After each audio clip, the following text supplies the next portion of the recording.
Hey guys, I'm Urizi. This story is all about what if Naruto went through puberty again. Our heroes did not come from a future where everything has gone horribly wrong. They did not travel back in time to save the world from a bleak or miserable fate. As a matter of fact, all they want to do is find a way back home as soon as possible. Before we proceed with the story, please like and subscribe to this channel if you liked the video, and don't forget to check the description for the other works of the author if you liked the story. Let's start. Chapter 14, Most Dangerous Jutsu of All.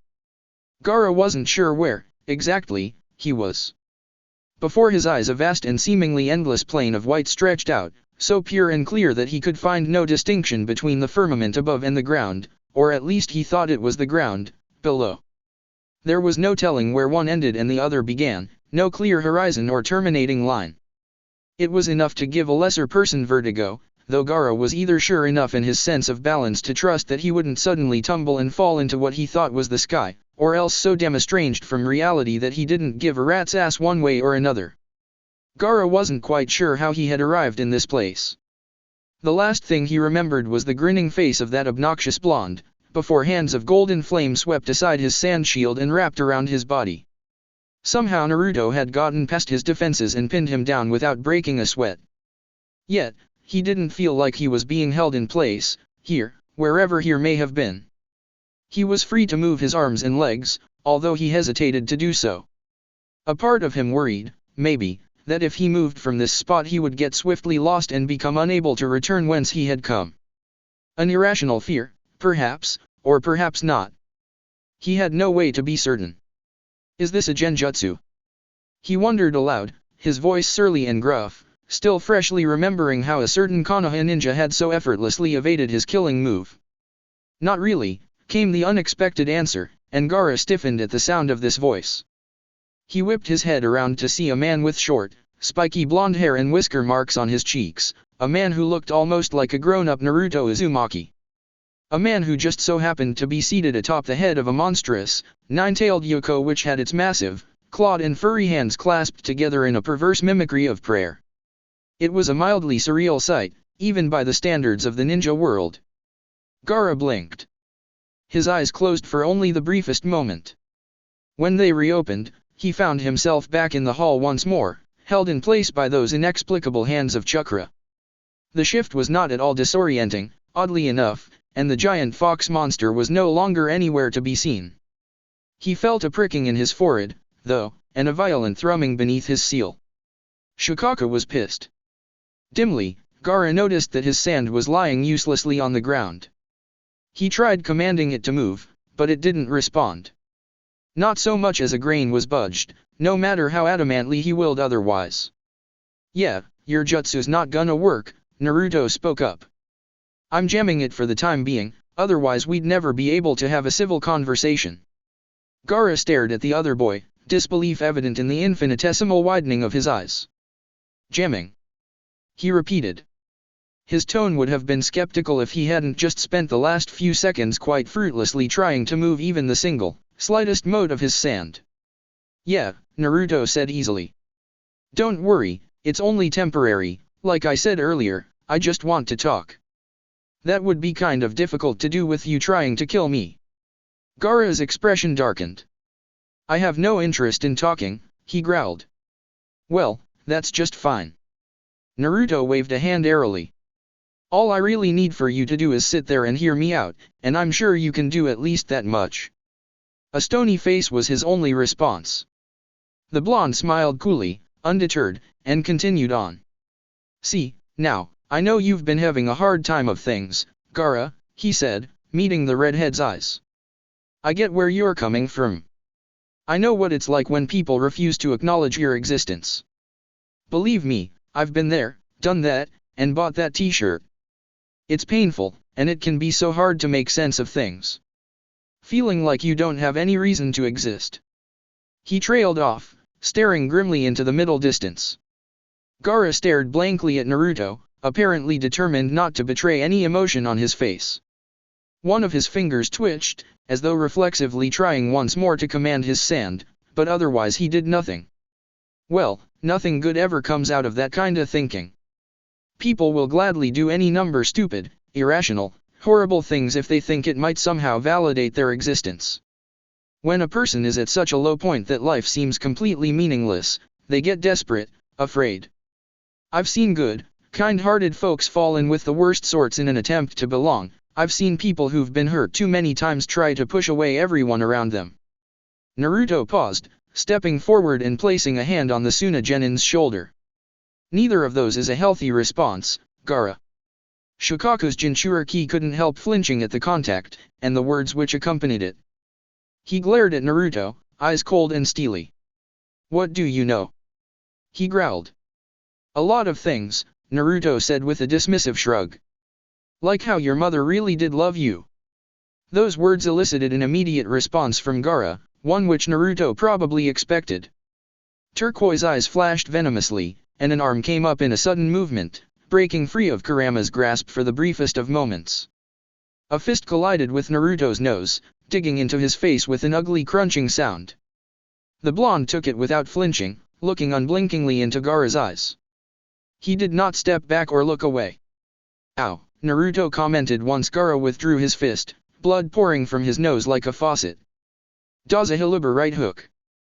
He gently grasped Gaara's fist and guided it down back to the redhead's side, where the redhead let it hang limply.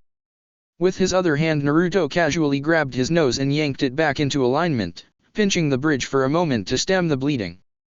Gaara stared blankly, shivering a little as he realized what he had just done. He couldn't remember the last time he'd actually lashed out at someone with his bare hands, if he had ever even done so once in all his life. He blinked owlishly, looking absently down at his fist. He could see a bit of drying blood on his knuckles. "I punched you," he said faintly, his voice a hint tremulous. "Arg. Yup, that you did," Naruto said, snorting crudely and spitting a mouthful of blood, snot, and spit onto the floor beside him. He made a face, then, crossing his eyes and doing something that might have been an attempt to wiggle his nose. "Does this look like it's healed straight to you?" Gaara stared at Naruto, who was pointing to his nose. It honestly looked a tiny bit crooked, although certainly not enough to raise a big fuss over. At a loss for what else to say, and still a bit in shock over actually having resorted to physically punching someone, Gaara weakly shook his head. Naruto frowned at this for a moment, before grinning and giving a shrug. "Oh, well, I suppose I can have Sakura re-break it for me later," he said dismissively. Once more he screwed up his face and looked cross-eyed down his nose. "Damn, still can't wiggle it. Were you able to before?" Gaara heard himself ask. He felt a touch lightheaded. "Nah," Naruto said, "but I figured getting it broken might have given me the ability." "You never know, right?" The absurdity of this comment combined with the perfectly serious way Naruto had said it left Gaara once more at a loss for words. Again, the redhead looked down at his fist, the knuckles of which were dyed with the same dull, flaking red as Naruto's upper lip.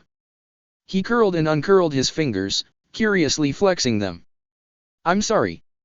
The words were spoken hoarsely, uncertainly, his voice sounding like the hinges of a long unused door being tentatively creaked open for the first time in decades. Gaara almost didn't realize that he was the one speaking, the half-hearted apology coming tumbling out of his mouth seemingly of its own accord. His knuckles twinged strangely as he unconsciously flexed his fingers again, and the redhead winced, his other hand coming up to clasp his bloodied fist. He looked stunned, disbelieving at the strange sensation which was shooting through his hand. It was jarring, and his teeth grit together as his breath came out in a hiss. Naruto laughed, seeing the almost horrified expression on Gaara's face. "Your fist hurt?" he asked casually. "Yeah.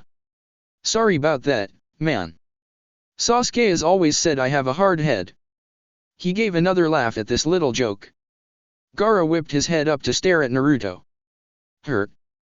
he whispered, parroting the word curiously. "Is this pain?"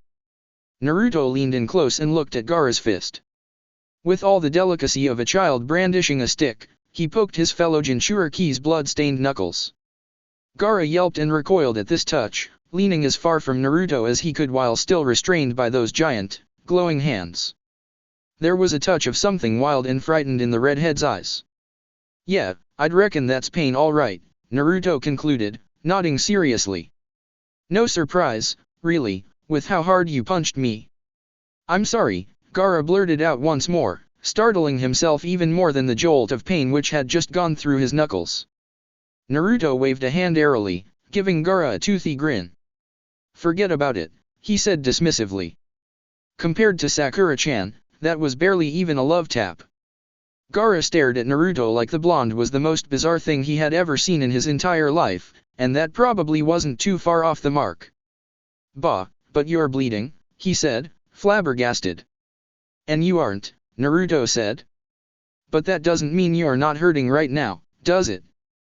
Somehow, Gaara got the impression that there was something very meaningful behind this statement, but he couldn't begin to imagine what that might be. He shook his head weakly, gingerly cradling his throbbing fist close to his chest.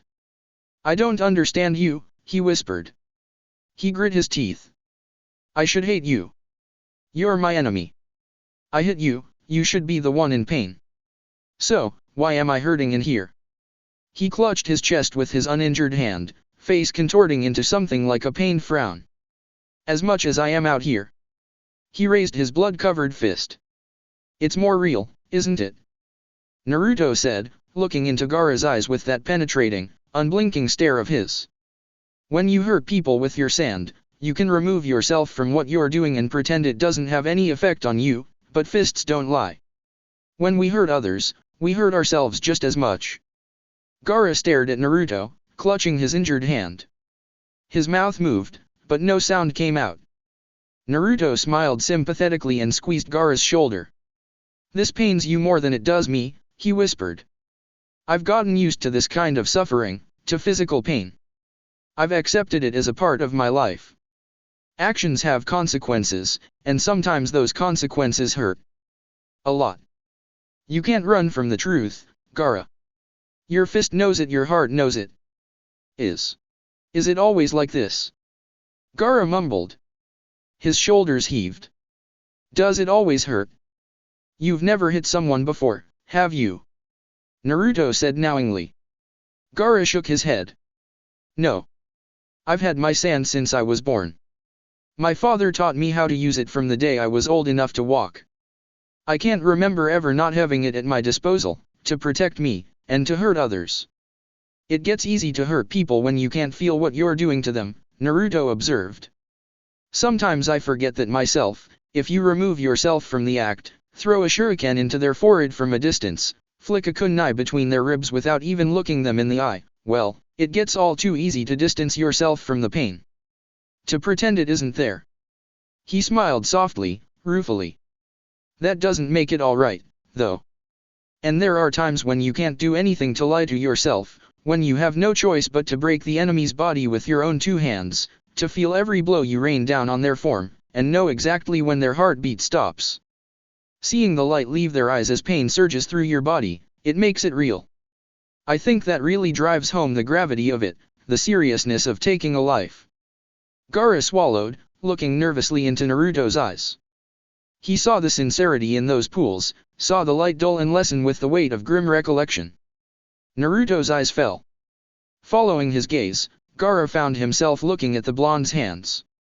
Perhaps it was only a trick of the flickering, fluorescent lights, but for a moment Gaara could have sworn that he could see the blood staining those hands. He looked back up into Naruto's eyes, feeling a strange, inexplicable kinship. You know what it's like, Gaara whispered. The loneliness. You really know exactly what it's like, don't you? Naruto smiled sadly. Like I said, he replied, I've been there, done that, and bought that t-shirt. He grabbed the hem of his jacket, lifting both it and the shirt underneath. Gaara stared at the spiral mark on the blonde's abdomen, and the twin runic arcs which encased it. Arcane sealing scrit like frozen black flames seared into his skin formed 8 radial spokes. He met Naruto's eyes, and understanding blossomed. We're the same, he whispered, scarcely daring to make the words audible. Naruto nodded. I've had this seal since the day I was born, he murmured. My mom died on the same day, when my dad sealed the 9-tailed fox into my body.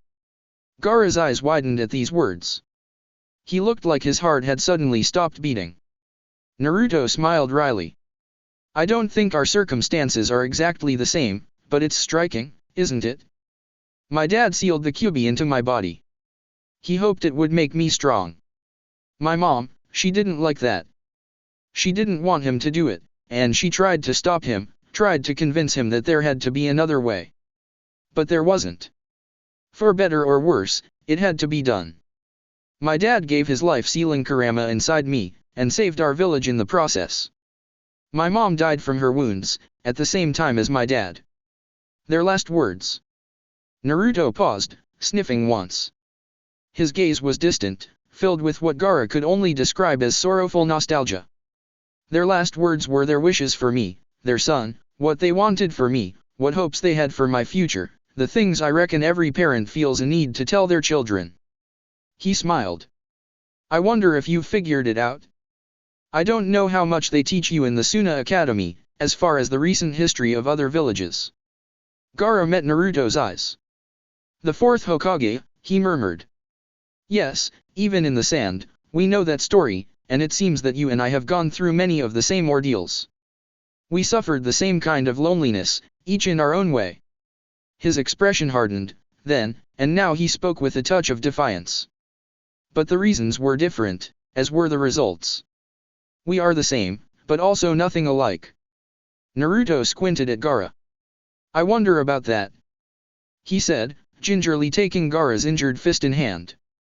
He saw the redhead wince at the touch. Something tells me that our dad's motivations were a lot more similar than you might like to admit. People hurt themselves when they hurt others. But weapons don't feel anything. Are you trying to tell me we're not weapons? Gaara whispered, narrowing his eyes in turn. Maybe I'm simply faulty. I know why I was created. I know why my father had this demon sealed inside me. It was to serve and protect the village, Naruto finished for Gaara, right? That's the duty of all shinobi. Even the Kage must give their life, if it will mean safety and prosperity for their people, and their village. That's their responsibility. Our responsibility. When I die, I intend to die as a man, as a proud shinobi of the Hidden Leaf, as the Lord Hokage, giving my life out of love for my home. He grinned toothily. I think it'll be the same for you, Gaara. In fact, I know it will. He clasped the redhead's shoulder. Gaara stared at Naruto, thunderstruck by the sincerity, the utter conviction behind this statement. You think I'll be Hokage? He said weakly, the words spilling out half of their own accord. Naruto laughed uproariously. Thanks, Gaara, he said, grinning from ear to ear. I needed that. Hee. I guess our conversation was getting a little too heavy, there, wasn't it? Gaara flushed. He hadn't meant for that statement to come out like a joke. I meant Kaze Kage, he half-heartedly insisted, looking almost sheepish as his usual stoic mask fell by the wayside. Naruto smiled, clapping him on the back. Sure you did, he said with a wink. Then he added, but, yes, I think you will. Deep down, I know you have all of the qualities a good Kage needs. You just haven't realized it yet. And with that, he walked past Gaara, humming cheerfully. With a start, the redhead realized that he was no longer restrained by the chakra hands, and he got a vague feeling that he hadn't been so bound for a fair while. Just when had they dispelled?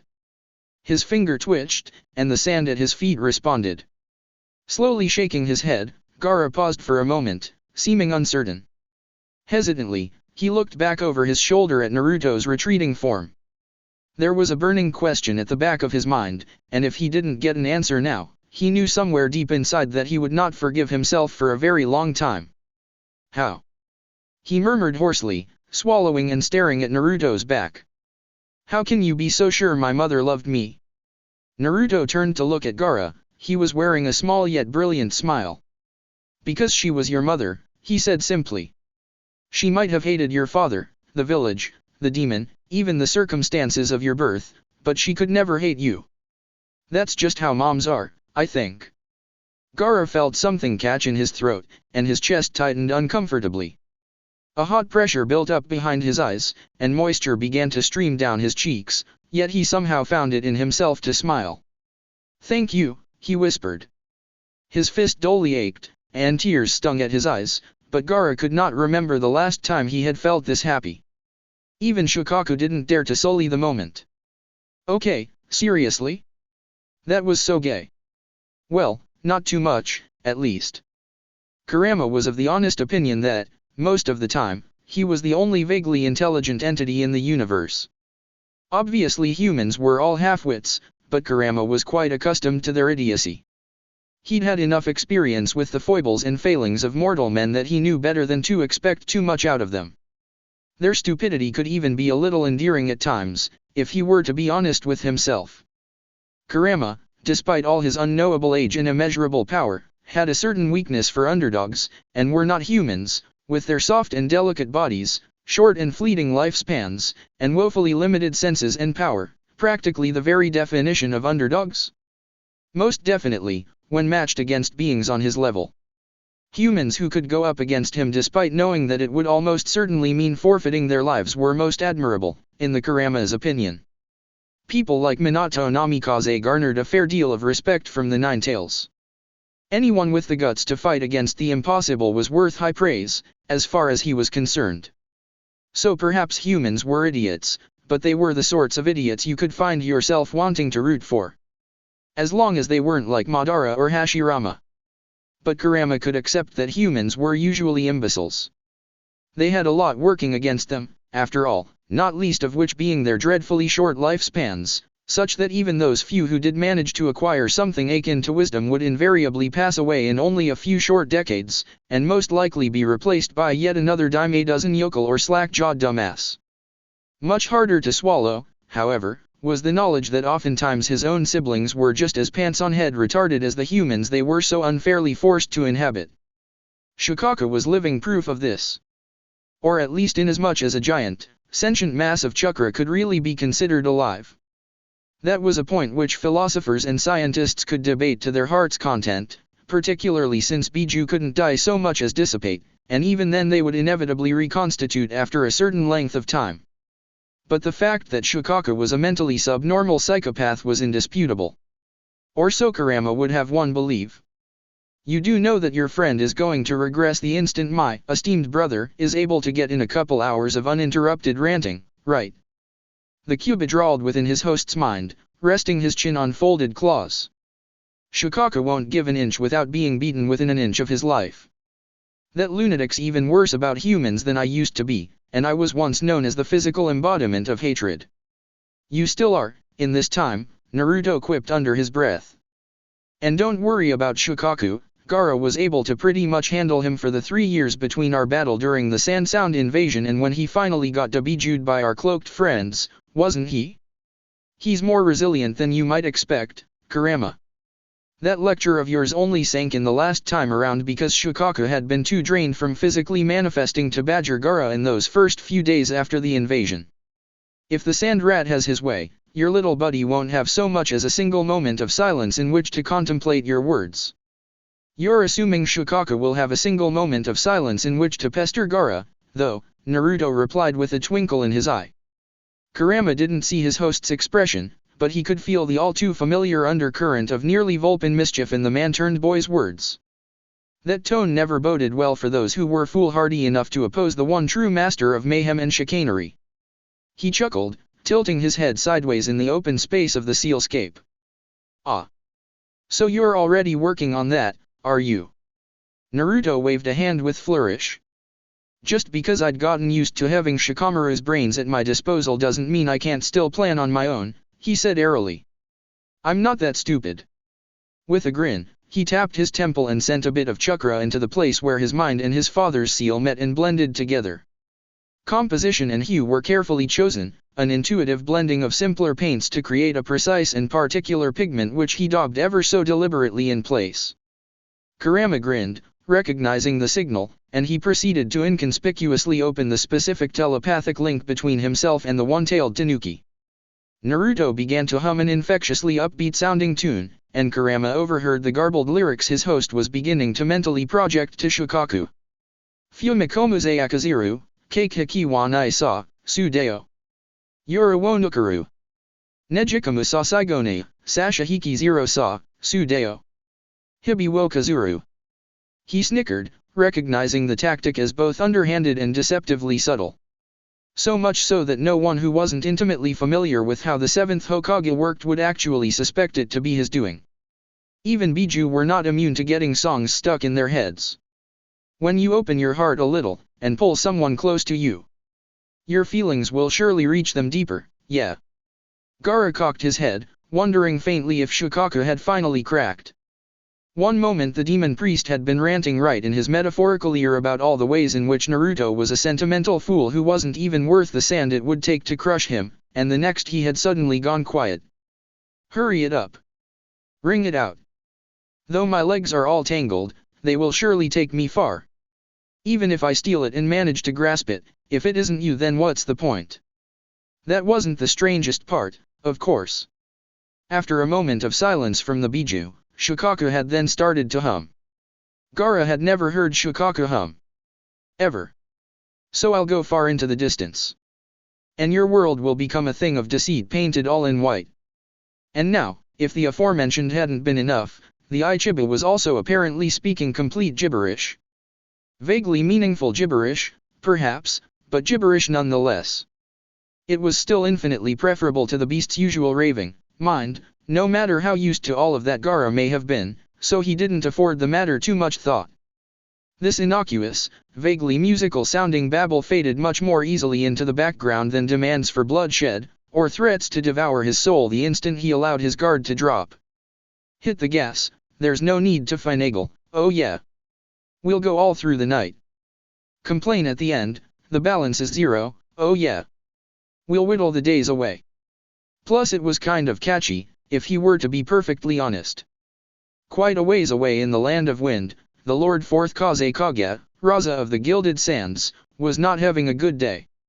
He was pacing in his office and running his hands through sandy blonde hair, his brow furrowed from stress. He had postponed all meetings until further notice, that morning, saying in no uncertain terms that the first person to interrupt him could kiss their shinobi career goodbye. He stared intently, his face ashen and tightly drawn, at a sheet of paper clutched in his hand. It was creased and crinkled, having been folded and unfolded many times over, clenched between his fingers in a firm and steady grasp which did little to overtly betray the worry he felt in the pit of his stomach. Words were written on the paper in a hand that was both precise yet untidy, a brief but somewhat troubling message scrawled sharply down in black ink. Orochimaru is not trustworthy. He will kill you the instant you are of no further use to him. Play into his hands, and you will not live to see the invasion of Konoha. Seeing that he had found this letter on his pillow that morning, was it any wonder the Lord Kage should feel concerned by its contents? Really, it was bad enough that someone who wasn't Baki or one of his advisors apparently knew of Raza's plans to ally his village with Orochimaru, and he knew it hadn't come from them, because it did not match any of their handwriting samples, but for them to warn him in so forthright a manner of potential treachery? He ran his hands through his hair, silently fretting. Outside his window, he saw the village Umbu going through triple their usual daily security exercises, half in punishment for the incompetence which allowed this letter to reach where he slept in the first place. If whoever delivered that letter had been an assassin, Suna would have found itself short one Kage this morning, and a mere month before the planned invasion of Konoha at that, and have to make sure that something like this wouldn't happen a second time. Raza felt acutely miserable as he contemplated the letter's contents. Might the note be an earnest warning from a disgruntled servant of the Snake Summoner? Or perhaps an attempt to sow additional distrust and sabotage the budding alliance between the Sand and Sound?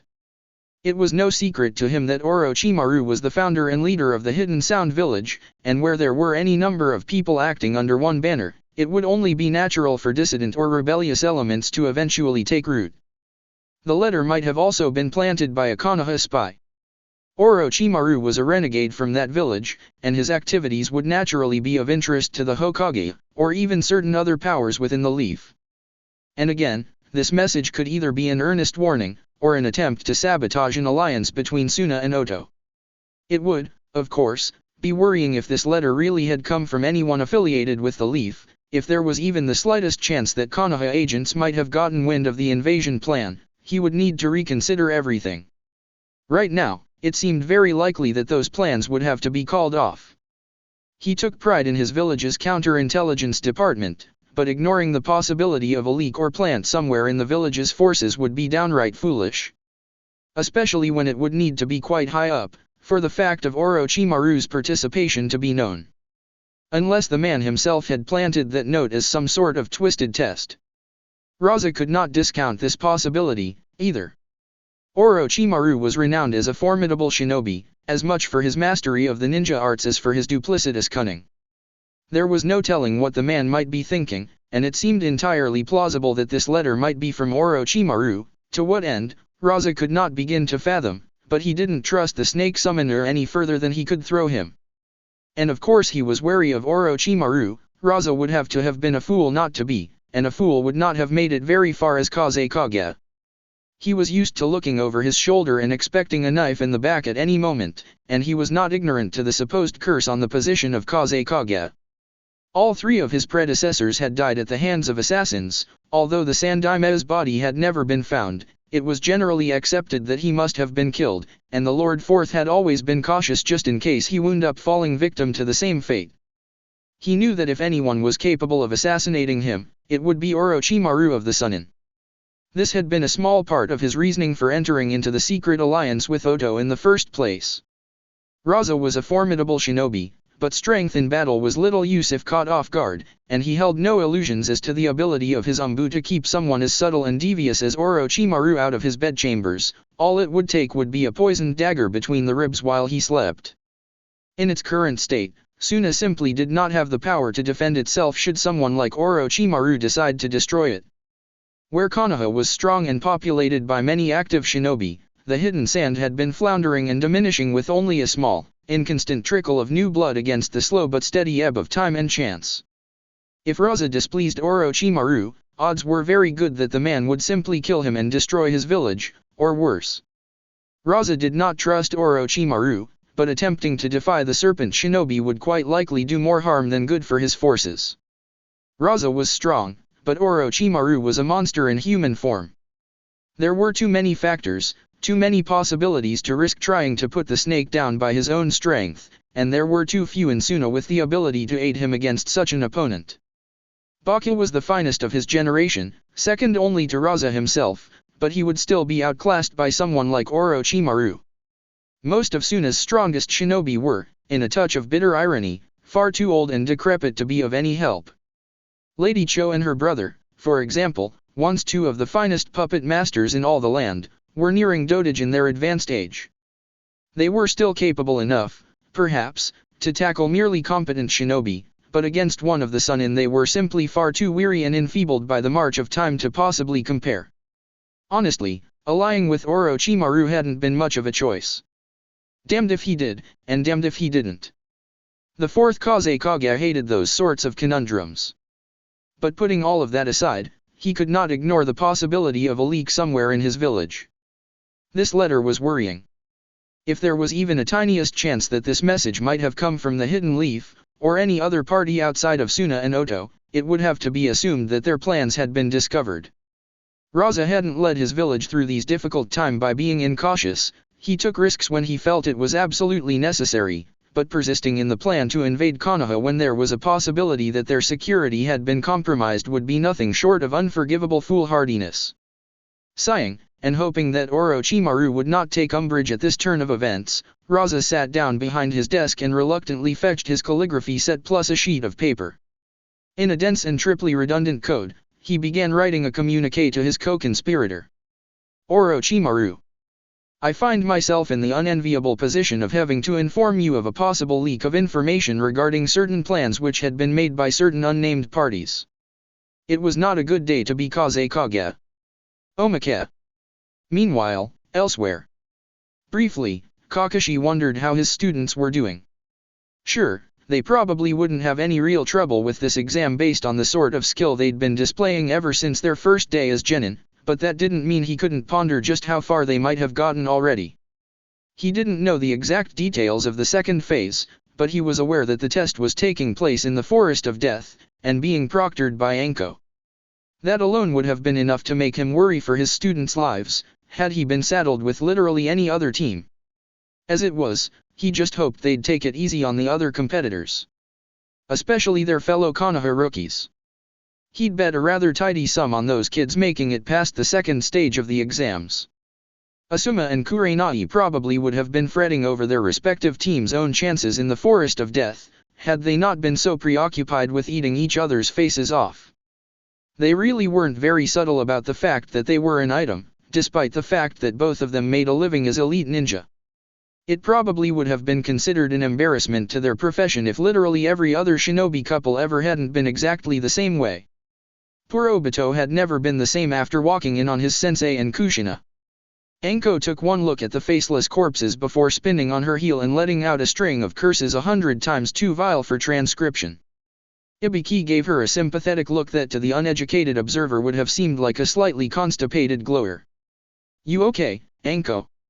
he said, concern for his friend obvious in his voice.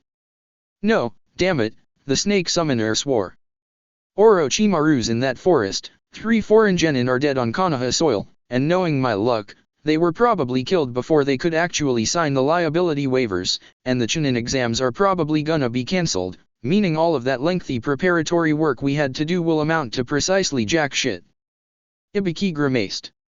"It does sound pretty bad when you put it like that," he commented. "I know, right?" Anko muttered. "And all of this after learning that the coffee machine in the lounge is busted." She shook her head. "I knew I should have gone back to bed after reading today's horoscope. Nothing but trouble across the board." She sighed. "I'm gonna need a fucking drink before this day is over." "Ditto," Ibiki said with a nod. Neji glowered at the young blonde who had just untied her ponytail. An eye twitched when he realized that she was trying to seduce him. The girl didn't look like she could be any older than 12 or 13, and the thought of her successfully seducing anyone was just ridiculous, even if he himself was only a year or so her senior, probably. But the girl didn't seem to have gotten this memo. Her body language displayed an apparent surety in the success of her tactic, that there was no way Neji could possibly resist her wiles. The girl's 2 teammates looked considerably less confident, and were glancing nervously from the blonde to Neji.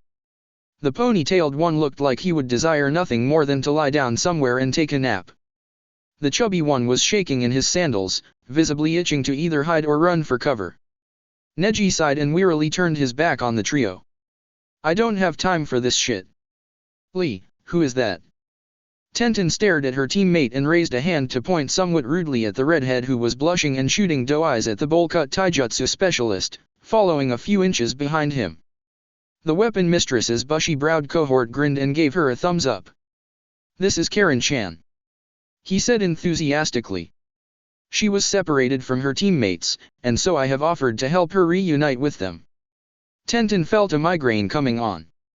Despite all experience, she had to state the obvious. "And you didn't even stop to consider that this might be some kind of trap?" she muttered, mired in disbelief at how trusting that boy could be. Lee beamed. "Of course not," he said. "Karen-chan is a sweet, honest girl. You can tell that just by looking at her, can't you?" Karen swooned. Tenten face-palmed. "Oh," Lee-kun the former giggled, batting her eyelashes sweetly. "Oh, for the love of..." sighed the latter. "I don't even know where to begin." Karen's teammates looked at each other. Any idea where Karen could be? Not a goddamn clue. The first one sighed. "Fucking figures." The second one nodded. "I know, right?" Kabuto frowned, looking at the message a small gardener snake had just regurgitated into his palm. Yoroi and Tsurugi were walking behind him, the bodies of an unfortunate Konoha team pinned to the trees behind them by scores of bloody throwing weapons. The one wearing sunglasses was lazily tossing a heaven scroll up and down. Code Delta Orange, worse than worst case scenario. Gone into hiding, save your own damn ass. What on earth is that supposed to mean? He muttered, perplexed. Maybe it's a code. Yoroi suggested. He could be giving us instructions on our mission. Or maybe it's exactly what it sounds like, Tsurugi interjected. The shit's hit the fan, and now it's every man for himself. Seems pretty simple to me. Kabuto rolled his eyes. Charming, he said, wrinkling his nose. I try. Chapter 15, Preliminary Perils, or O.M. Lee. By the time the second stage of the Chunin exams came to an end, 5 more teams had passed. Aside from the Sand team and squads 7 and 8, there were 3 more teams from the Leaf, and now 1 each from the Sound and Grass. Nobody was surprised by the overwhelming home team advantage. That's how it usually worked out in the Chunin exams, due to a number of factors that only statisticians would find interesting. It was noteworthy that 3 of the Konoha teams had graduated only just that year, and even one of the others had only 1 more year of experience than they. This much, at least, was quite contrary to what most would have expected, even if many of those rookies were clan heirs with great potential. It was a bit disappointing to the Omega Cooler contingent that none of their own had passed, but no big fuss was raised. Those who'd dropped out of the first phase or survived the second would have another shot at promotion in 6 months' time. A few of the representatives from Rain would privately commiserate over those they'd known who were lost in the forest of death, of particular note being Team Shiger, whose bodies had been found in a state too gruesome for open casket burial, but as most of the participants had been older, more experienced genin, they were able to accept these casualties as an inevitable facet of their lifestyle, and a very real risk for all of them. It was noticed that 2 of the 8 teams to pass the second phase were from minor villages, 6 out of 24 genin, which was honestly a little below the expected ratio. Of course, those who were in the know realized that preliminaries would almost certainly need to be held in order to keep the third stage down to a manageable length, so these numbers were liable to change. An unusual, but not unprecedented, circumstance. Hayate Gecko quietly wheezed into his fist as he surveyed the assembled genin from a shadowed alcove, listening absent-mindedly as the Lord Third explained the true purpose of the Chunin exams. For most of these kids it would probably be their first time hearing this, and the Hokage did quite a fine job of emphasizing the callousness of shinobi lifestyle. It was a good act on the Sandaime's part, convincingly cold and stern enough to have the more sheltered genin wetting themselves, and even the Suna team seemed a bit put off judging by how their female member spoke up in disbelief. Still, while it was a nice speech, Hayate, the other proctors, and the Jonin sensei had all heard it plenty of times before. He doubted that any of them were paying more than a perfunctory level of attention to the Lord Third's words. Even Hayate himself was just waiting for his cue to appear and announce the preliminaries. No doubt some of the younger and more impetuous genin would be upset by this news, especially those who had only barely made it to the tower, but Hayate didn't particularly care what they thought. He'd gone through a good deal worse at their age, and anyway his thoughts were more focused on the hot bath and cold beer he'd be sharing with his girl when this day was over. I wonder if she'll be wearing that negligee I got her for our anniversary? He dreamily mused, cheering himself up with thoughts of his lover in sheer, form-fitting silk. These preliminaries were sure to be a bore, but at least he had a fun night with Yojeo to look forward to, assuming nothing came up that would require her attention, at any rate. Dealing with rowdy drunk foreigners rarely left her in the mood. Even less so when they were stupid enough to try copping a feel, regardless of whatever sorts of play she and her boyfriend might enjoy behind closed doors. Hayate's train of thought was rudely cut off, though, when he heard the Hokage's next words.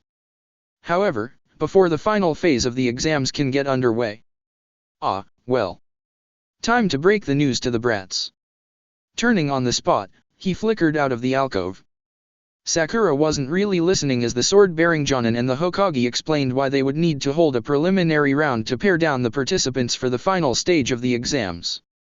She had already figured as much the second she saw how many teams had passed the second phase, and presently the Pinkette was rather more absorbed in her attempt to put a name to each of the faces she saw.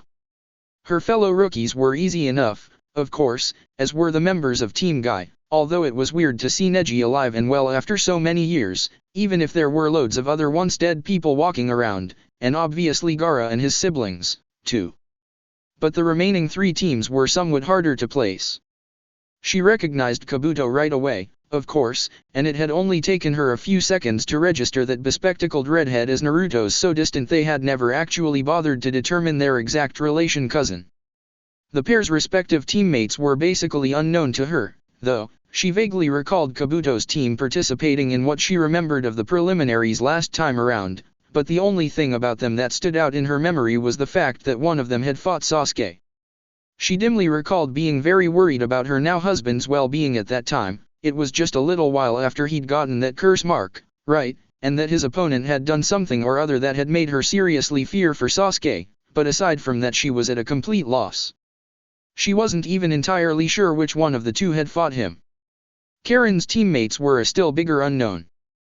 They didn't look like anything special, their manner of dress was more or less the same as the redheads, in a general team coordination sort of way, and they didn't seem to have any obvious specialties. They were probably a couple years the girl's senior, and each stood almost a full head taller than her, but aside from that they didn't look too remarkable. Really, both of them seemed very ordinary, almost generic. They weren't especially good looking, although they appeared reasonably well built, and neither one had any particularly distinguishing features. They were people who would probably blend into a crowd with zero difficulty, with the kind of faces you might see on unimportant background characters in a manga or anime. Lastly were the Sound Ninja. Sakura recognized them somewhat, but her memories of the trio were distant, faint. Dosu Kinyuda, Zakuabumi, and Kinchuchi. In another time, they would have tried to kill Sasuke in the Forest of Death, and in protecting him she herself would resolve to stand side by side with her teammates as an equal and a true shinobi. So she figured they probably weren't too important this time around. With the exposition out of the way, the preliminaries could officially begin. And an algorithm of moderate complexity proceeded to randomly select a pair of numerical values arbitrarily assigned to two separate competitors. Kiba Inyazuka vs. Sasuke Uchiha. Sasuke smiled when he saw his name come up on the computer monitor. "Well, looks like I'm up first," he remarked. "Huh.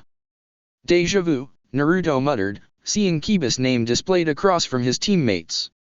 "Looks like they've randomized the selection." "He definitely didn't fight Kiba last time," the blonde added mentally. "In fact, I'm pretty sure I fought Kiba." "Ah, yes," Kurama said, an undertone of amusement in his voice. "I remember that fight, although the sluice in our old seal had been effectively stoppered by Orochimaru's Gojufuin. That was a rather memorable victory on your part." It took Naruto a moment to remember the details of that match, but when he did he scowled inwardly, catching the meaning behind the fox's snide tone. It wasn't every day that one created an opening for their finishing blow by breaking wind in the opponent's face, after all. Sakura squeezed Sasuke's hand, not privy to the conversation her other teammate was having with the biju in his gut. She smiled at her husband, leaning in close to whisper. "Do go easy on him, dear. Kiba's an okay guy, once you get past all the bragging." Sasuke rolled his eyes at this, but he still nodded. Yeah, he grumbled, looking distinctly miffed. "Honestly, though, as if I'd ever actually bother going all out against an opponent of his level." The fact that he happened to say this well within hearing distance of his electronically selected foe may or may not have been a mere coincidence, but the effect was the same either way. Kiba bristled at this apparent dismissal and grit his teeth. A fire was lit in the Inyazuka's belly, and he leaped down into the arena with a stubbornly defiant shout, Akamaru riding in his hood. Kurenai put a hand to her forehead and let out a sigh, exasperated to see just how easily her student was riled. Hinata chortled in quiet amusement, clasping her hands and wishing Kiba luck, to which he replied, "I don't need it. I'll kick his ass with pure ability." And Shino simply shook his head, silently settling in to watch the fight. Sasuke strolled leisurely down into the arena, yawning boredly and taking his sweet time. Kiba grew more implacable with every second he waited for his foe, and he shot several venomous looks at the cocky Uchiha. At last, though, Sasuke was in the fighting area. The contestants stood opposite one another, waiting for the fight to begin. Hayate, after briefly explaining the rules of engagement for the preliminaries, brought his hand down to signal the start of the match. Kiba and Sasuke stayed in place for a moment, a classic stare down between two warriors, only one of whom actually looked interested in fighting. "It's about time someone took you down a peg," Kiba quipped, raising a clenched fist. "You might have been hot stuff back in the academy, but this is the real world. Test scores don't mean crap anymore." Sasuke laughed. "The academy?" he said, rolling his eyes. "Please, that might as well have been a lifetime ago. I'd say you're the one who hasn't seen the real world yet." Having said his piece, Sasuke then slipped easily into a defensive combat stance. His eyes were dark, sheri non-inactive. A declaration of confidence if ever there was one. Grr. Don't screw with me, jackass. I'll beat you black and blue, and then we'll see who's the better ninja. Snarling these words, Kiba threw the first punch. Sasuke twitched sideways, dodging the blow with the least amount of movement necessary. He smirked at his opponent, his eyes speaking for him. Is that all you've got? Kiba snapped. What followed was a short but thorough exhibition of every possible punch, kick, and strike the Inyazuka could muster, not a single one of which managed to touch even one hair on his opponent's person. Sasuke didn't retaliate once, but it was obvious that he was controlling the flow of the match. Damn it, you bastard! Kiba shouted in frustration, a furious left jab missing by a mile. Stand still so I can hit you. I am standing still, Sasuke drawled, easily leaning out of the way of a sloppy, by his standards, right hook. I haven't once moved my feet from the starting position, but it seems you couldn't hit the broadside of a barn if you were thrown at it. Kiba growled and sprang back, putting a few paces of distance between himself and Sasuke. He whistled for Akamaru and reached a hand into his supply pouch. That's it, he said. No more pulling punches. It's time for you to roll over and play dead. He withdrew his hand from the pouch, holding 2 soldier pills. One, he tossed to Akamaru. The other, he made to pop into his own mouth. The pills never reached either destination. Almost as soon as the medicine had left his hands, Sasuke caught the pills and crushed them, moving so quickly that most of the people in the room, including a few of the medics and less talented Jonin-sensei, didn't even see him until a second after he'd prevented Kiba from using his secret weapon. It took the other lad another second longer than that to realize what had just happened. He jumped and swore, startling, and falling back when he realized how close to him Sasuke was suddenly standing. Christ! He yelped. When did you? A while ago, Sasuke blithely replied, now standing behind Kiba. You're just too slow to follow my movements. Again the Inyazuka cursed, but this time instead of trying to put more distance between him and his opponent, he spun around and brought up his elbow, intending to smash it into his foe. Had the blow struck home, it would have caught Sasuke in the throat and probably done some serious damage. But it never landed.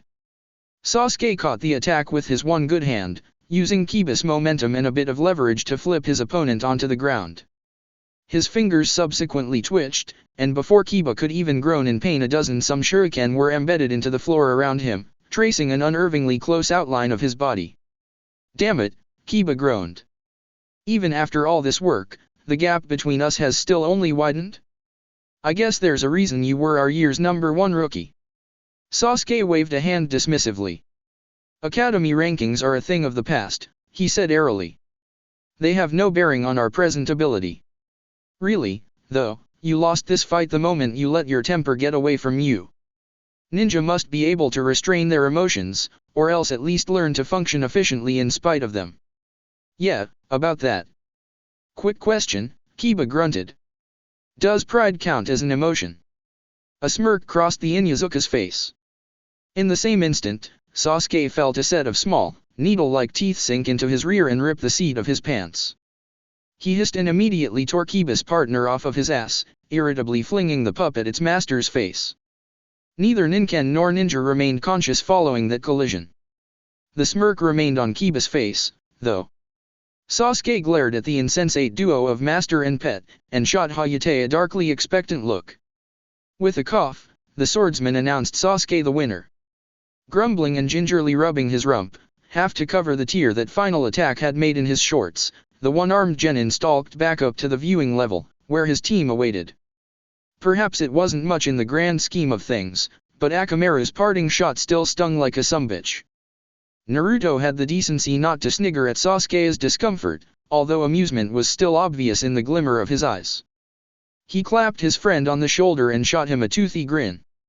Well, you pretty much dominated that fight, he said, probably in attempt to assuage his pal's wounded dignity. Sasuke gave the blonde a mutinous look. This is the last time I give my opponent a chance to salvage their pride, he muttered, low enough that only his teammates would hear. I can't believe I actually stood there and let that mutt bite me. Sakura patted him on the shoulder in a comforting gesture. Want me to sew up your trousers? She asked softly, soothingly. I think Ino might be enjoying the view a little too much. She side-eyed the blonde in question, who was doing a very poor job of hiding the fact that she was unabashed ogling the ripped seat of the Uchiha's shorts. Sasuke shook his head. No need, he grunted, flicking his hand into an odd seal. A henge will do for now. And as he said this, a puff of white smoke enveloped his body for an instant. When it dissipated seconds later, Sasuke stood in the same spot, his fingers still flexed into a one-handed approximation of the ram seal. The only change in his appearance was the fact that his shorts now appeared to be completely unmarred. Ino pouted, but Shikamaru and Chuji looked relieved. At least until the latter's name came up on the screen. Chuji Akimichi vs. Naruto Uzumaki. Kakashi wasn't paying too much attention to the proceedings down in the arena. A careworn copy of Icha Violence was clutched in his hands, his one visible eye flicking intently over every character printed onto the novel's pages. He gave Naruto a perfunctory nod when the blonde made to go down to the arena, absent-mindedly noting that two of his students were going one right after the other, before pondering whether or not to give Sasuke a brief lecture on situational awareness. After a moment's thought, he discarded that idea. Listening idly to his remaining students' hushed chatter, he got the impression that Sasuke had consciously let that last attack hit him. Certainly, at least, the boy seemed to mutter, better be grateful I didn't completely shatter the mutt's pride. And similar comments with a relative frequency as Sakura patted him on the shoulder and whispered sweet, reassuring nothings into his ear. If this wasn't merely bluster on Sasuke's part, then it had been a rather magnanimous gesture for him to stand there and let Akamaru bite him. These kids were smart. Kakashi had come to greatly appreciate that fact over the months that he'd been teaching them. Sure, half the stuff out of their mouths seemed to consist of incomprehensible inside jokes and impenetrably oblique references he couldn't even begin to place, but they worked together like few teams Kakashi had ever seen. He honestly didn't need to teach them much as far as teamwork exercises or practice drills. Naruto, Sasuke, and Sakura knew their stuff, and they handily aced every test he put before them.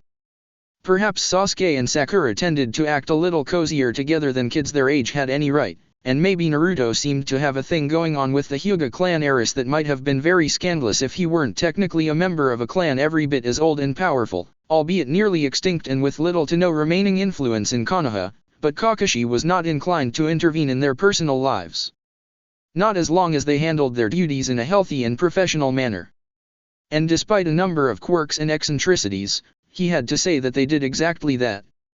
Team 7 was probably the single most capable and synchronized genin squad since that period in between the Second and Third Shinobi World Wars when the legendary Sunin had gotten themselves demoted for a week as punishment for interrupting their sensei's alone time with his wife, a tale Kakashi knew from his sensei, who had apparently extracted it from his sensei one night after an exceptionally long day of boozing and whoring on the Toad Sage's part. Kakashi had to admit that he'd grown rather fond of his little monsters. Sure, there was practically no logical way to reconcile their present ability with their performance in the academy, and yeah, they occasionally acted a bit dismissive of his rank, but damn it all, there was just something likable about the trio. Against all odds, they had actually grown on him. And in light of the mind-boggling strength and ability he had seen them demonstrate on so many occasions, the copy ninja found himself daring to hope that these three would actually survive him. That was a nice thought. Of course, so was the prospect of a threesome with a buxom younger stepsister and a nymphomaniacal, bespectacled childhood friend. So in spite of his internal monologue, most of Kakashi's mind was honestly focused on the contents of the book in his hand. Oh, Baruto-kun Red Heart, moaned Ranchi and Hinajiku. Won't you please accept our feelings? We want you so much. Kakashi giggled pervertedly, turning the page and letting himself become immersed in the graphically descriptive language and compellingly suggestive dialogue of the Toad Sage's infamously shameless smut. It really wasn't a surprise when Naruto emerged victorious from his fight with Chuji. Hinata, Sasuke, and Sakura would not have expected anything less from the 7th Hokage. He was kindlier than Sasuke, though, and much more generous, and thus the match had lasted a decent length of time. Naruto was used to sparring with opponents far beneath him in skill and power, and while it was a little difficult to try and reconcile this portly, quivering child with the unfailingly resolute mountain of muscle and sinew he knew as the Akimichi clan head, he still felt a fondness for the boy who had in another time become one of the strongest shinobi alive, boasting raw physical strength to rival even Sakura, and stamina only a little short of matching a Jinchuriki. That immovable, indefatigable titan of a man had been one of his staunchest supporters for as long as he could remember. More than that, though, Chuji had been one of the few kids to act with kindness towards him in his days at the academy. His younger self might have been cocky and dismissive of the chubby clan heir, failing to notice or appreciate those small, rare friendly gestures, but Naruto as he was now understood and was grateful for what little camaraderie as slackers and troublemakers had existed between him, Chuji, Shikamaru, and Kiba in those halcyon days of early youth. Of course, Naruto had a bad habit of looking at the world through rose-tinted lenses, so perhaps he was letting nostalgia goggles warp his perspective. Whatever the case, he'd made an effort to keep the fight roughly on Chuji's level.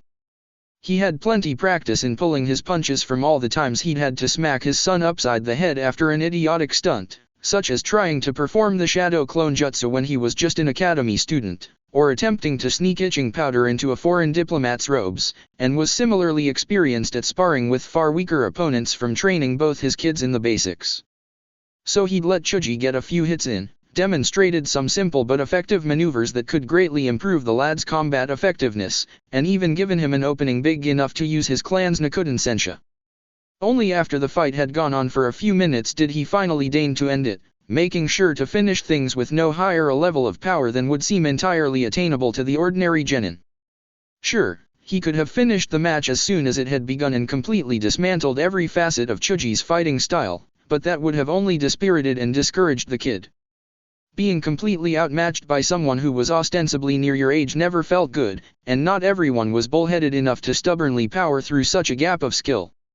Sometimes you had to throw people a bone and let them believe they were only a little short of matching you, otherwise they might give up completely. Naruto was actually a very good teacher, regardless of whatever Sasuke might say about his intellect. Gaara vs. Dosuke Inuta. This was the next matchup selected by the computer. Kankuro and Tamari eyed their youngest brother warily as he stared at the monitor, a stoic face betraying nothing of his inner thoughts. A small crinkling of the brow was the only sign that Gaara registered what he was seeing, for a moment, until a quiet hum resonated from the back of his throat. He cocked his head ever so slightly, before looking across the room to where Team 7 was standing. Naruto caught Gaara's eye and grinned. Gaara frowned, then he turned on the spot and let his sand swirl about to cover his trail. Suna Shunshin was a specialty of his. This manner of locomotion gave the illusion of his body dissipating into sand, and rematerializing from the very same substance, an aesthetic that had powerful effects on his fellow hidden sand citizens. He reappeared down in the arena, waiting a few more seconds for his opponent to get there. "You must be Gaara of the Sand," the sound genin remarked once he was in position. "I've heard tell of your reputation." Shikaku twitched in the back of his mind, and Gaara felt a brief rush of kill murderous intent. He closed his eyes for a second, taking a small breath to calm himself. "You have you?" The cork popped out of his gourd, dissipating into a small mass of sand. Dosu might have smiled beneath those bandages. It was hard to tell for certain, but he sure sounded pretty smug. "Oh, I have," he said, raising his right hand. He tapped the big, strange, regularly perforated armor-looking hunk of metal worn over his forearm. "And I must say that I am curious." Gaara narrowed his eyes, barely even noticing as Hayate declared the start of the match. "About what?" This time, Dosu definitely smiled. "Which is faster, do you suppose?" He mused aloud, cocking his head and tapping that weird, massively oversized bracer again. "Your sand, or my sound?" In that moment, Gaara became aware of a loud, almost painful ringing in his ears. His eyes widened, and he listed backwards, suddenly staggering as a wave of vertigo struck him head-on. His vision swam, and he had to fight to right himself. "Wah, what the hell?" he groaned, clenching his teeth as the pain increased. Dosu sprang forward, bringing his fist up in a sweeping right hook. Sand rushed from Gaara's gourd, automatically interposing itself between the Otonin and the Jinchuriki. It reached out to wrap around Dosu's arm, and the sand made a cacophonous racket as it poured through and over the holes in the teen's bracer. The noise was unbearable. Gaara clapped his hands to his ears and screamed. Blood trickled out from under his palms, and the pain was threatening to split his head in half. Dosu laughed and flicked an exposed part of his bracer, his jutsu causing the sand to explode away from his arm. Bad luck you were matched against me, really, the sound ninja sneered, but your so-called absolute defense is no use against my attacks. Gaara grit his teeth, giving Dosu a wild look. Surrender now, he growled, wincing from the pain and swaying on his feet. I decided that I'd try not to kill my opponents if I didn't have to, NGH, but if you come any closer, I can't promise you'll leave this place alive. You can't even block my attacks without setting off my melody arm, Dosu scoffed. And you don't look like you can continue to stand under your power much longer, either. What could you possibly do to me in that state? Gaara shakily reached out with one hand, exhaling a single word in a sharp hiss. His eyes sparked with a sudden determination, and sand rushed up to meet the approaching shinobi. Win.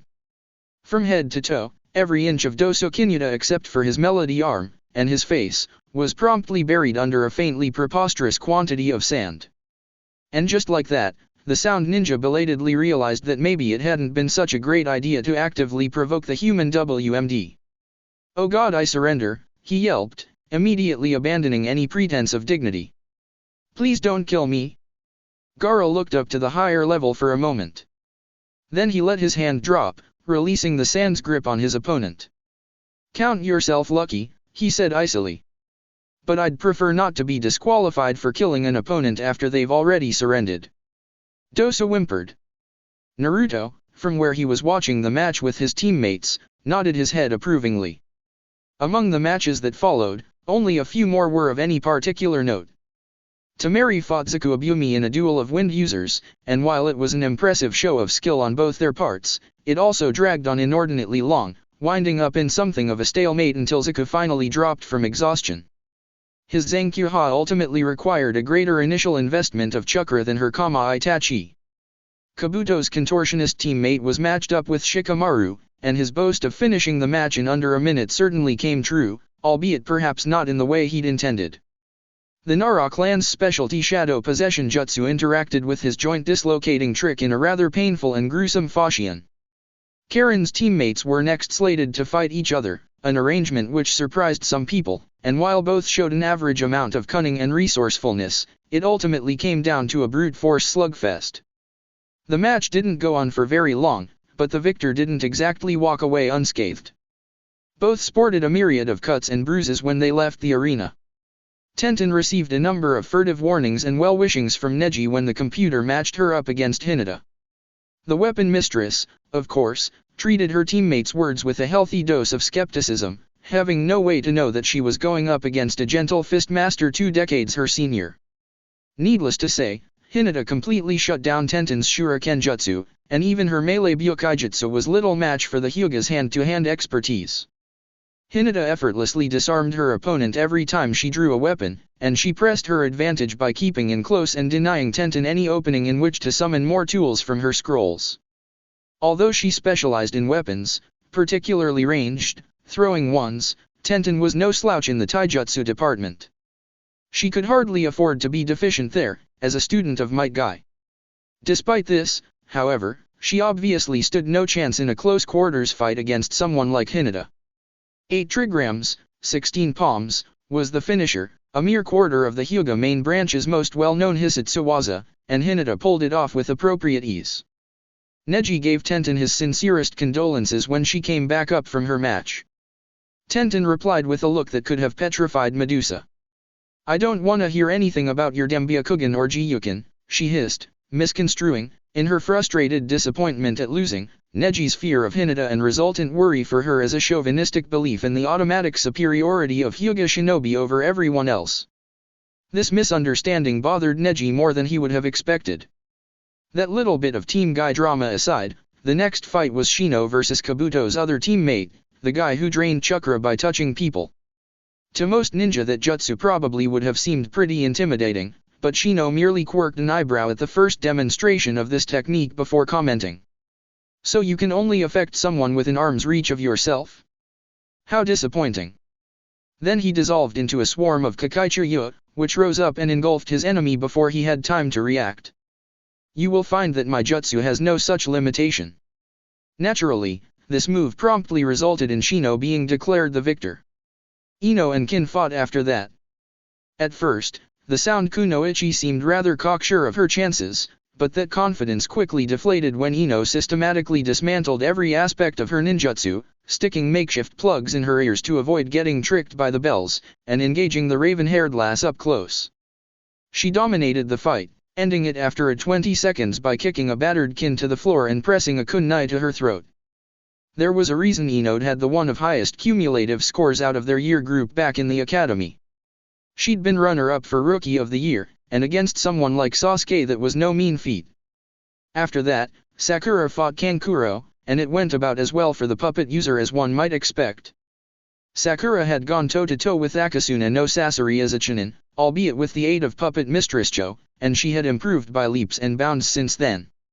Kankuro's tricks were all too predictable at this level. She completely dismantled Karasu, and not even the nastiest stuff it could spew was any match for her medical ninjutsu. Not that anything it threw actually hit her. If there was one thing Tsunade's training was good for, it was teaching people how to dodge. Now, coming down to the last two fights of preliminaries, there were only how many possible matchups? Let's see. Rock Lee vs. Kabuto Yakushi, Karen vs. Neji Hyuga, Kabuto Yakushi vs. Neji Hyuga, Rock Lee vs. Karen vs. Kabuto Yakushi, or Rock Lee vs. Neji Hyuga. So, that's 6. 6 possible matches, not counting what order the names might be in. Funnily enough, while the selection algorithm was ostensibly random, it had to be said that the choice which wound up appearing on the monitor was, of course, nothing other than Rock Lee vs. Neji Hyuga. Some things just work out like that. Sensei! Lee exclaimed, spinning to look his instructor in the eye. The match I've awaited is here. Guy laughed, grinning at the enthusiasm on his protégé's face. Indeed it is, Lee. Neji, he declared, looking over his 2 male students. You kids have done me proud to come this far in the Chunin exams, but it looks like only one of you will make it to the 3rd phase. He struck a flamboyant pose, giving both Neji and Lee a thumbs up. Go, young men, and fight. With your pride on the line, commit everything you have to this match. Neji, much like Tenten, put little to no store by these theatrics. Lee, on the other hand, treated every word out of his sensei's mouth like the gospel truth. The former scoffed and stalked down into the arena, not wanting to waste his time on any more of Guy's rambling, but Lee hung back for a moment, fire burning in his eyes. Karen watched from nearby, anxiously vacillating over whether or not to wish her crush good luck. Do you mean it, sensei? Lee breathed, looking up at Guy as though he almost didn't dare to hope. To give this fight everything I have. Guy struck the nice guy pose trademark, giving his student a thumbs up and a toothy grin, pristine enamel audibly glinting. Show them the power of hard work. Lee's face nearly split in half from the smile which flashed across it. Nodding so fast his head was just a blur, he immediately knelt down and fiddled with his leg warmers. He whipped the weights off of his legs so fast that they hadn't even hit the ground when he then backflipped into the arena. Twin clouds of dust and rubble blossomed between Guy and Tenten at the same moment Lee touched down in the arena, his weights hitting the ground right as he landed. Neji probably would have paid this some actual heed if he hadn't been wrapped up in brooding about all of the various reasons his life sucked. Almost everyone else present was slack-jawed in disbelief. Hayate blinked, staring at the twin mushroom clouds up on the spectator's level. With a cough, and a wary look towards Lee, the proctor raised a hand. To a good fight. Lee said with an eager grin, giving his rival a thumbs up. Neji said nothing. Hayate swung his arm down. Begin. In the blink of an eye, Neji crossed the distance between himself and his foe. He thrust his left arm forward, fingers extended, aiming for Lee's shoulder. With a good hit to the tenketsu there, he'd be able to greatly inhibit his teammates' combat ability, and from there the match would be The Hyuga prodigy felt this train of thought catastrophically derail as his hand was pushed harmlessly aside, Lee pressing 2 fingers to his rival's wrist as he deflected the attempted attack. Neji blinked, astonished by this abrupt turn of events. Wait, what? When did Lee get this fast? To his credit, Neji did not let this surprise knock him off kilter for more than an instant.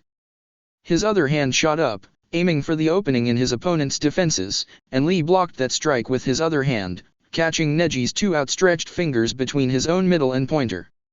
All of this happened in under a second. Neji's first hand was still pressed to one side, and his second was caught in Lee's grip. For an instant, it seemed like a deadlock. Then Lee's foot snapped up, crashing into Neji's face. Naruto curiously examined one of the leg weights Lee had left up on the balcony, blithely ignoring the dirty looks Tenten was shooting him. Apparently the brunette had recently deduced his distant relation to Karen. He'd overheard the redhead mentioning that she was of Uzumaki descent in between gushing over Lee and smirking at Tenten, and decided to blame him for the intrusions the overly amorous bespectacled censor had made into Team Guy's dynamic. Huh, he said, tracing a finger over the repeating characters which proclaimed guts. This is sure some fancy seal work. No wonder Lee doesn't leave massive craters everywhere he goes. Tenten snorted. Clearly you've never seen him practicing that lotus move. She muttered. Guy smiled toothily, though, giving Naruto a nice guy pose trademark in the affirmative. Indeed, those weights are a work of nothing less than sheer brilliance, he boasted. The late 4th Hokage was kind enough to fashion them for me, back when he was just your sensei's Jonin instructor. He observed the rivalry between myself and Kakashi, and clearly believed that the competition between us could only benefit his prized pupil. Guy's teeth blinked, and he let out a boisterous laugh. Yes, these weights don't simply weigh Lee down, the sealing jutsu inside them transforms their mass into a pressure that places resistance on muscles throughout the body, and not just the ones responsible for lifting one's legs. So Lee isn't just running faster, Naruto observed. Basically every muscle in his body has been fighting ridiculous amounts of resistance while he wore those weights, and now that he's taken them off, he's doing just about everything faster. He already knew all of this, of course, but someone had to provide exposition for all the unenlightened onlookers. One thing was quickly becoming obvious to Neji as Lee hammered at him with a punishing flurry of strikes. I've been slacking off on my physical conditioning. That was what he thought as Lee kicked him back several feet, only to appear right behind him with a cocked fist before he could even land, seemingly moving instantly. Neji's next few thoughts, naturally, were mostly just variations on the theme of ow, that hurt. Lee juggled his teammate back and forth across the arena a couple more times, before coming to a near standstill long enough to let Neji regain his footing. Do you see, now? He said, staring down his woozy and staggering foe. This is the difference between you and I, Neji. While you were born with extraordinary talent, and I was born with no talent at all, one of us has pushed himself to the limit every day, resolutely striving to surpass his weakness, while the other has allowed himself to grow complacent, confident in his own superiority. He vanished for a moment, and Neji's Byakugan only caught the slightest ghost of movement before Lee reappeared inches from his face, fist poised and ready to strike. Through the power of hard work, I have crossed the gulf between us, and reversed the scale of our powers.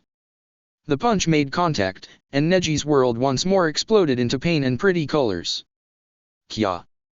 Karen squealed, watching delightedly as her crush walked all over his opponent. Lee-kun, so cool. Tenten twitched and scowled at the redhead, who was annoyingly standing closer to Team Guy than to her own squad, not that the girl's teammates seemed particularly perturbed by this fact, mind you. Naruto was standing back by Team 7, now, watching the match and idly cheering Lee on. Hinata, standing between her own teammates, but not too far from the blonde, called down occasional words of encouragement to her cousin.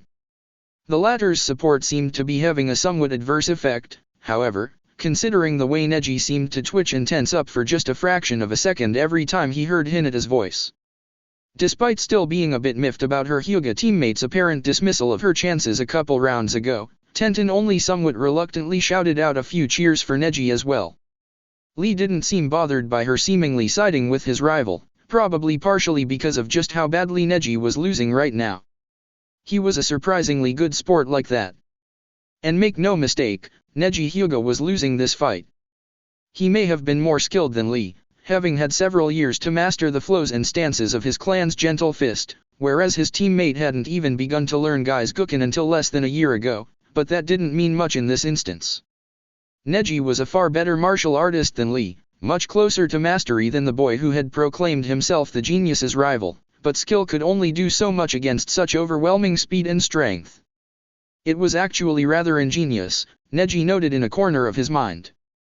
He'd been learning the Jiuken from a young age, and thus had a considerable head start over Lee, so for the bowl-cut lad to properly close the gap in their respective martial ability could have taken years, perhaps in excess of a decade.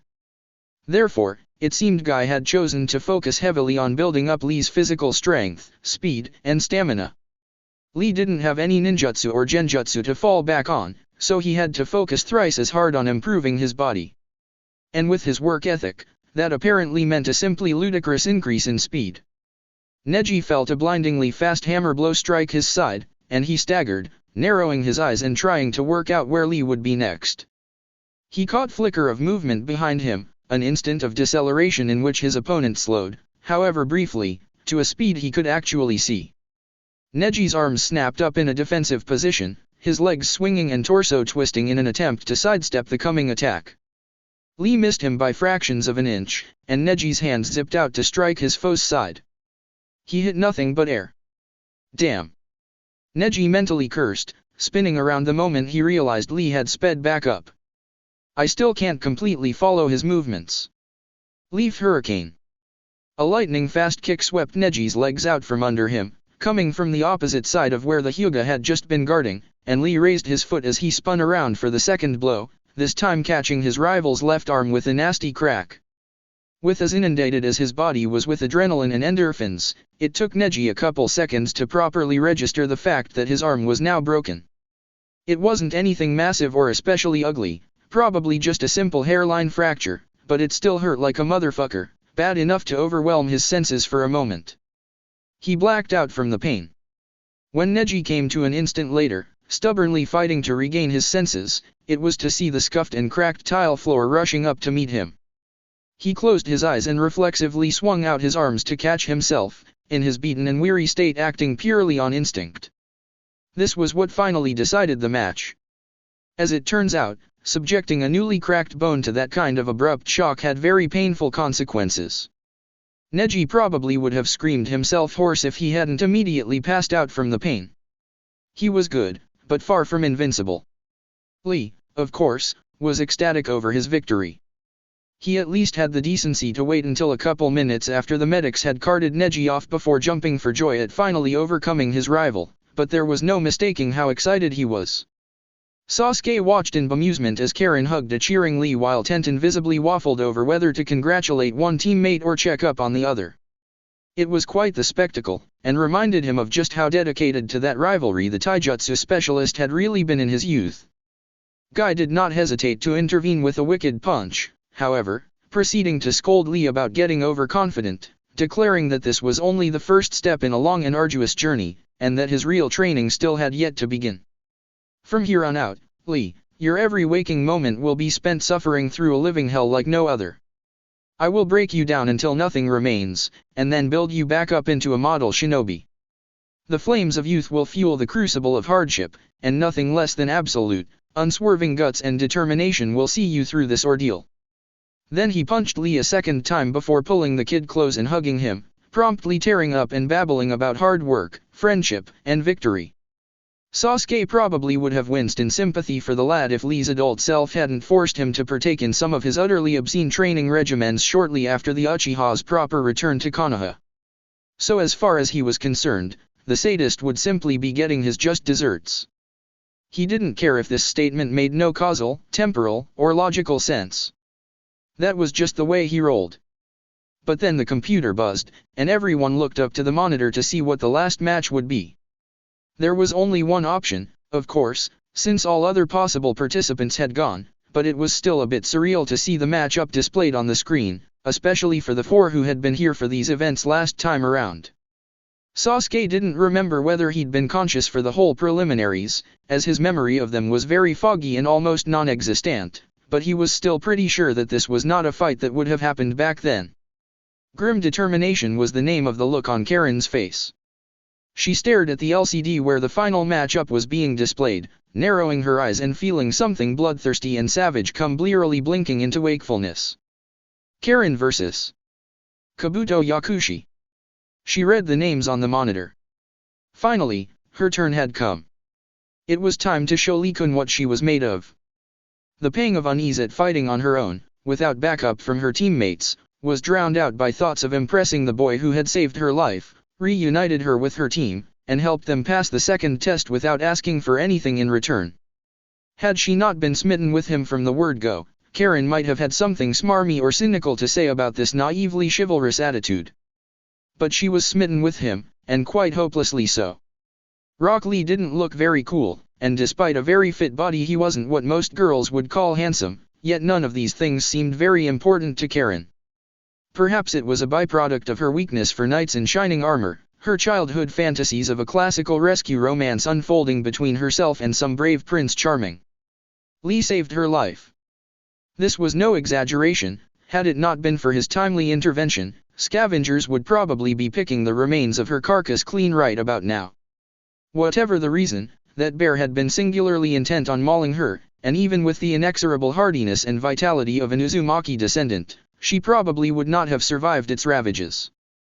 Some kunoichi would take offense at being rescued, girls who bitterly disdained the stereotype of weak and helpless females overcompensating for society's biased expectations by snapping and biting the head off of any male who showed even the slightest signs of doing anything that might possibly make things easier on them. Rightly or wrongly, there were people out there who would sooner die than accept help from another person, but Karen wasn't one of them. In all honesty, she rather liked the idea of a strong, brave man swearing to protect her and risking his life for her sake. Perhaps this mindset conformed to certain stereotypes, but Karen didn't really care. She knew what she liked, and she was not remotely ashamed of her white knight complex. Rock Lee stopped that bear with a single kick, saving her from a painful, most likely incredibly gruesome death. This alone would have tugged at Karen's heartstrings and made her swoon, but he hadn't stopped there. Over their next 3 days in the forest, Lee had stuck out his neck to escort Karen back to her teammates and help her get through the second phase of the exams alive. He'd been a perfect gentleman, and entirely receptive to Karen's flirtations. That last part was really a big factor. Certainly, even if Karen had been saved by someone who didn't go out of their way to do anything further and didn't appear the least bit welcoming of her tentative advances, she probably still would have carried a torch for them for several months afterwards, at the very least, but with Lee, well, he made it all too easy for her to get flustered and love-struck around him. He was so polite, so earnest, so friendly. Another person might have found the more zealous and hot-blooded aspects of his personality overbearing or off-putting, but Karen felt oddly inspired by it. He'd told her all about himself, in the time they'd spent together. He told her about how he was teased and looked down on by the other kids when he was younger, how he'd started out with absolutely no talent as a ninja, how he had only barely graduated the academy on the strength of his written exam. And he told her also about how he had come so close to giving up, how his continued failure to amount to anything had left him frustrated and hopeless, and how Guy-sensei had pushed him through that funk and inspired him to do his best, inspired him to work harder than anyone else and push himself further than anyone else, to surpass his own limitations through sheer guts and determination. Hearing all of these things had led Karen to appreciate and admire Lee in a deeper, more nuanced way than before. Where she had initially seen him just as the fit, strong, brave young man who'd saved her from an otherwise certain death, she now saw someone like and yet unlike herself, a person with insecurities and flaws and hopes and dreams. At her age, it was easy to idealize a crush, to raise them in her mind to an impossible level, to assume the absolute best about them in every way, only to inevitably be let down when the truth struck home, when they learned beyond any concealment of lies or denial that nobody was perfect. It was easy to love the person you thought someone to be, but sometimes much harder to love the person they actually were. Karen could have idolized Lee and mentally elevated him to a practically godlike status, but that would not have been the basis for a healthy crush or relationship. Learning of Lee's flaws, of everything he disliked and resented about himself, of all his doubts and failings, and all the effort it took him to try and move beyond these things, only deepened Karen's admiration for him. It would, perhaps, be rash to call what she felt love. Karen was only a child, yet, barely even a teenager. She had not acquired the maturity or depth of emotional nuance to feel the full extent of something so vast and profound as true love, but she could feel a shadow of it, a puerile and youthful approximation of something not entirely dissimilar.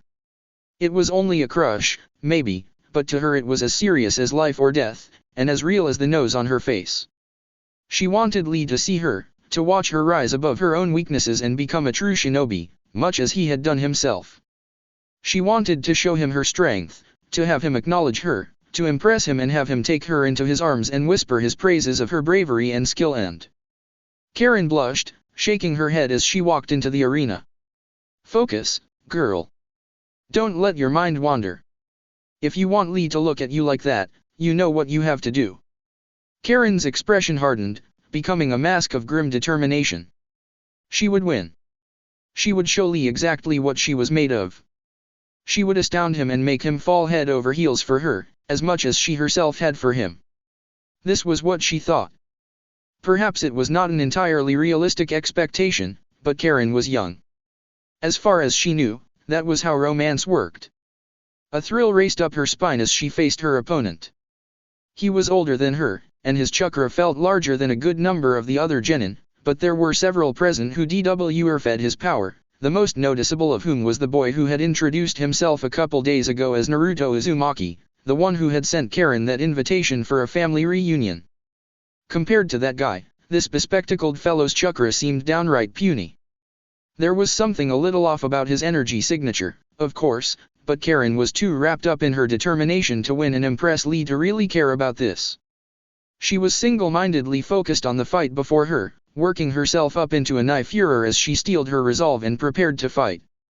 You can do this, Karen, you just have to kick this loser's ass. Then Lee will see how cool you are, and he'll be totally impressed and want to ask you out on a date, and then maybe one thing will lead to another, and... Karen grinned savagely and licked her lips. Despite her youth and waif-like physique, something about this expression was undeniably fearsome. Probably it was an Uzumaki female thing. Hayate announced the start of the match, and Karen was an instant from pouncing when Kabuto threw up his hands. I forfeit, he said. Karen blinked. Kabuto smiled innocently at the redhead who had been inches away from beating him up in hopes of impressing her crush. Hayate coughed. Ah, I see, said the proctor. Well, in that case, I guess Karen is the winner. There was silence as the onlookers processed this utterly anticlimactic outcome.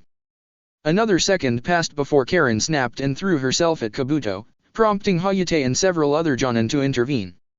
I'll kill you. The rampaging Uzumaki roared at her would-have-been opponent. Lee, blissfully oblivious to the circumstances, enthusiastically cheered her on. That's it for part 6. Thank you for watching and see you on the next video.